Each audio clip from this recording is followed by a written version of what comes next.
Fala pessoal, no último teste de rodízio no elenco antes do Grenal e do início da preparação para a Copa Libertadores da América, que deve se iniciar para o Internacional no dia 20 e 21 de abril, ou seja, daqui a cerca de 3 semanas, o Internacional ficou apenas no empate contra o São José de Porto Alegre, no estádio Beira-Rio ontem à noite. E eu já te conto um pouco mais da análise do jogo, a prévia da escalação para o Grenal e também, o resultado desses testes que devem estar, devem ter se finalizado na partida de ontem diante do Zequinha, haja vista a proximidade da Libertadores. Mas antes, eu gostaria de me apresentar para vocês. Eu sou o Gregório Farias e esse é o canal Farias Colorado. Peço que, se você está vindo aqui pela primeira vez, se inscreva no canal, ative o sininho das notificações, que aí sempre que eu postar um vídeo novo você vai ficar sabendo. E, mais importante ainda, sempre deixem o like nos vídeos para impulsionar o conteúdo para mais colorados. Mas vamos falar do jogo de ontem, porque tem muita gente, tanto na torcida quanto na imprensa, fazendo terra arrasada e fazendo principalmente uma análise resultadista da partida de ontem. Ontem foi, ao meu ver, coletivamente, dentro do que Miguel Ángel Ramírez tem tentado implementar no Internacional em termos de estilo de jogo, característica de jogo, foi a melhor partida coletivamente do Internacional desde que Miguel Ángel Ramírez assumiu. Curiosamente, e por erros individuais do Inter somados a uma noite espetacular do goleiro adversário, a do Fábio, do São José de Porto Alegre, no seu melhor desempenho, o Internacional teve o seu pior resultado sob o comando de Miguel Ángel Ramírez. E aí, se em outras partidas, como diante do Brasil de Pelotas e do Novo Hamburgo, a parte da torcida do Inter que está criticando por criticar, dizia que não valia, a vitória não era importante naquelas partidas porque o time jogou mal. Ontem, essas mesmas pessoas que queriam que o time jogasse bem, viram o time jogar bem, mas estavam criticando porque o resultado não veio. E o resultado não veio por uma série de motivos. Não veio porque, quando Edenilson chegou na cara do gol no início do jogo, numa tabela, numa construção de jogo com troca de passes, ele chutou cruzado para fora, porque quando o Inter puxou um contra-ataque e o Maurício estava livre na entrada da área no primeiro tempo, ele chutou para fora, porque o Caio Vidal chutou cruzado, de voleio no primeiro tempo e o Fábio fez um milagre. No lance seguinte, o Cuesta cabeceou e o Fábio fez um outro milagre. No início do segundo tempo, o Thiago Galhardo demorou um pouco, mas o Fábio saiu abafando que nem goleiro de handebol e com o braço esquerdo esticado fez mais um milagre. Porque o Edenilson, quando foi acionado em profundidade pelo Carlos Palacios, ele chegou na frente do goleiro e dominou para o lado, em vez de dominar para frente ou em diagonal para driblar o goleiro ou para fazer o gol, e perdeu uma chance clara. Porque o Fábio também fez um outro milagre, se esticando todo no chute do Lucas Ramos, e assim por diante. Foi por isso que o Internacional não venceu. Na verdade, foi por isso que o Internacional não goleou. Porque ontem o Inter teve uma coisa que há muito tempo não se via, que é a capacidade de enfrentar uma equipe completamente retrancada e que não dá espaço nenhum, e ter criatividade para construir as jogadas com pouco espaço de ação, uma vez que o time do São José ocupava uma faixa que ia do goleiro até a entrada da sua área, só o centroavante, na intermediária defensiva. Parecia que o São José estava proibido de passar do meio de campo e o Internacional tinha que dar um jeito de entrar naquela retranca, e entrou. E entrou por diversas vezes. E bastava ter um pouquinho mais de capricho na hora de finalizar, ou de sorte, ou então contar com um goleiro numa noite não tão inspirada. É impressionante como tem goleiro desconhecido que pega um jogo contra o Inter para fechar o gol. Acontece em todos os anos, em diversos campeonatos. O Internacional vai, pressiona e o cara fecha o gol, pega tudo. Parece o Alisson no gol. E aí daqui a pouco tu vai ver no jogo seguinte ele toma um frango. Mas contra o Inter fecha o gol. Então assim, vamos fazer uma análise, pessoal, com base no que o Inter jogou. Porque não vai se repetir, e se repetir vai ser raro, um jogo em que o Internacional desperdice tantas oportunidades assim. Porque ainda que o Internacional desperdiçasse um caminhão de oportunidades ontem, ainda dava para ter feito 2-0 tranquilo.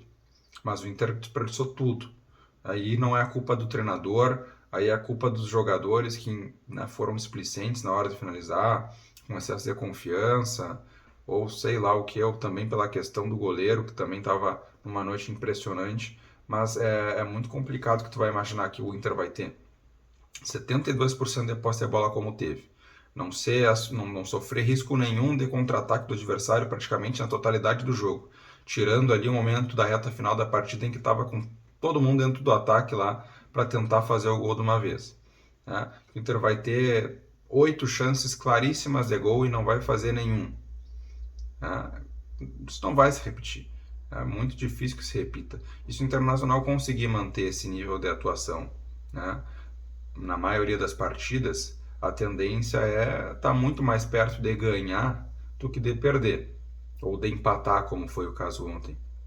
Então, assim, vamos separar o que foi o resultado, que foi um resultado muito ruim, do desempenho, que, ao meu ver, foi o melhor, né, na era Miguel Ángel Ramírez, apesar de que, né, eu vi o jogo também, o Lindoso tornou lenta a saída de bola, demora muito tempo entre o domínio e o passe para decidir o que vai fazer e acaba tornando essa primeira saída de bola do Inter lenta, apesar de que o Maurício acabou errando alguns passes bobos lá perto do último terço do campo e ele mesmo admitiu isso na sua entrevista no intervalo, apesar né, do Patrick ter tido dificuldades pela ponta esquerda, né, conseguiu passar uma numa caneta de letra, um lance espetacular, e numa outra que ele tinha conseguido passar pela marcação que era dupla em cima dele.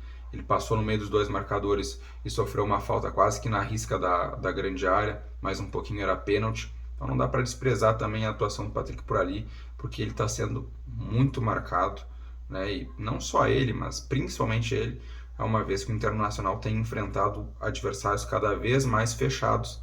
E aí a novidade nesse ano é que o Internacional tem tido repertório, principalmente ontem, para conseguir com tabela, né, com drible, com também jogada de linha de fundo, furar essa retranca e mesmo com todo o time adversário postado quase que dentro da sua área de defesa, o Inter tem conseguido criar chance de gol, que era o que não fazia. Bastava o ano passado alguém se fechar contra o Inter, que o Inter ficava tocando bola entre os zagueiros e não conseguia passar da intermediária porque não tinha criatividade, porque não tinha jogadores qualificados para isso. E esse ano a gente tem jogadores e tem sistema que garante a esses jogadores a possibilidade deles entrarem a dribles, a tabela dentro da área e criar as oportunidades que ontem foram desperdiçadas inúmeras vezes, mas que, eu repito, não vai ser sempre assim. A probabilidade muito maior é de que, né, se o Inter criar metade do que criou ontem, o Internacional consiga fazer 3, 4 gols em uma partida.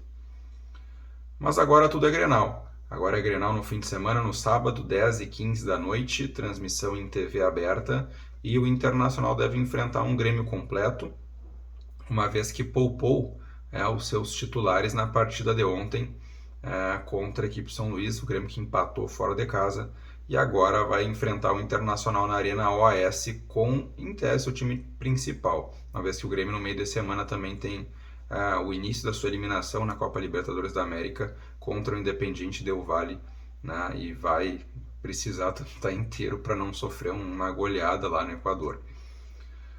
Pessoal, é o seguinte, o Internacional provavelmente não vai ter Danilo Fernandes para o Grenal, ele que sente dores na região lombar e com isso a tendência é que o Marcelo Lomba seja o goleiro titular no Grenal.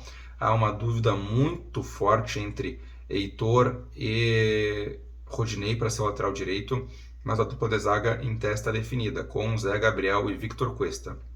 Moisés está se recuperando de dores na coxa, mas a tendência é que ele seja o lateral esquerdo, assim como Rodrigo Dourado deve ser o primeiro volante, com Edenilson e Praxedes fechando o meio de campo. Na ponta esquerda vai novamente o Patrick e na ponta direita deve ir o Caio Vidal, com uma possibilidade do Carlos Palacios jogar, apesar de que ele fez recém sua estreia ontem, né, jogou alguns minutos, mostrou qualidade, principalmente de puxando contra-ataque e com uma enfiada de bola muito boa, uma vez para o Edenilson e outra para o Yuri, e eles acabaram se atrapalhando na frente do goleiro. Mas é possível que o Carlos Palacios já assuma a titularidade, deixando o Caio Vidal no banco. Mas fiquem aí, fica esse pontinho de interrogação aí, porque não há certeza quanto a isso. O centroavante titular deve ser o Yuri Alberto, uma vez que o Guerreiro ainda não tem condições de 90 minutos, já jogou, né, seus valiosos aí 60 e poucos minutos ontem, então vai precisar de uma recuperação. E o próprio Thiago Galhardo, que entrou no segundo tempo ontem, ele saiu do jogo botando a mão na posterior da coxa e acusando uma possível lesão. Essa equipe deve ser a equipe base, né, para a sequência após o Grenal, uma vez que aí o Miguel Ángel Ramírez pretende colocar uma equipe mais próxima da titular que vai iniciar a Copa Libertadores da América para dar um maior entrosamento e começar a competição continental mais perto do ideal. Eu sou o Gregório Farias e esse é o canal Farias Colorado. Eu peço que, se você chegou até aqui e ainda não deixou o like no vídeo, que deixe. Tá esperando o quê, meu amigo? É muito importante para o canal continuar crescendo. Inscreva-se no canal caso ainda não esteja inscrito e ative o sininho das notificações para ficar sabendo quando eu postar vídeo novo.